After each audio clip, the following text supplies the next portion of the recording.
have a lot of water on this planet. It is an amazing amount. Most of it, though, is salt water in oceans. The water that we are most concerned with is fresh water. There are a lot of experts in the field that talk about the scarcity of water, particularly in our future, and how water will become a commodity that will become increasingly valuable and scarce. The world water availability problem is increasing. Our population is growing. The weather cycling is changing. We're having heavier rainstorm events and longer drought events, and so there's an inconsistency in the availability of fresh water supply throughout the world. We're in a much different situation in this portion of the state. We're served by the Equisbeds aquifer, which does naturally recharge and can be sustainable if it's properly maintained.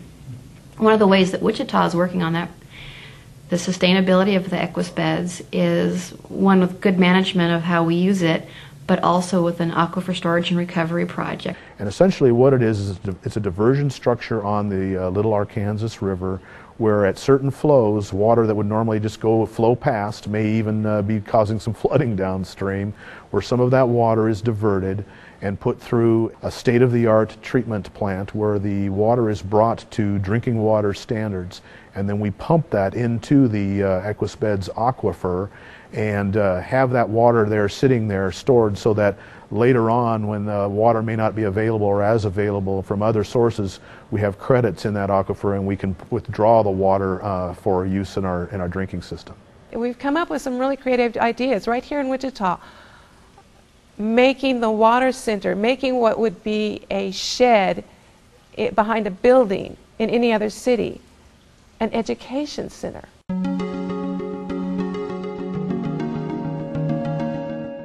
The Wichita Water Center, what you see behind us, is formed because of a groundwater contamination issue that happened in the north part of this town.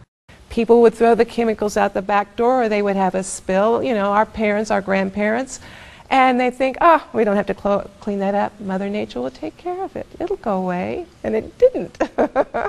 So here we are in the 2000s cleaning up a mess that was made back in the 1940s and 50s. And the remediation center behind us is an educational opportunity to really learn from our past mistakes and provide a future of clean water for the area.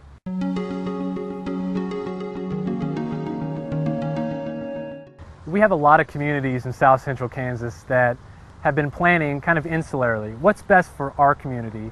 And that's good. Everybody needs to look out for the best interests of their community.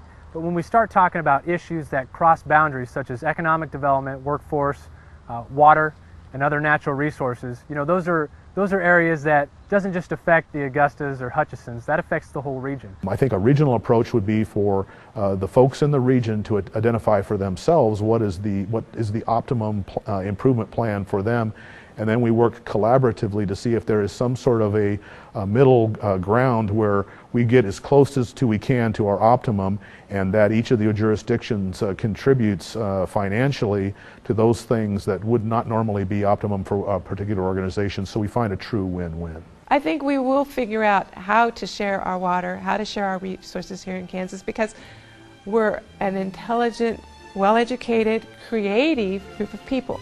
We know that if we take certain steps that we'll have enough water through the future.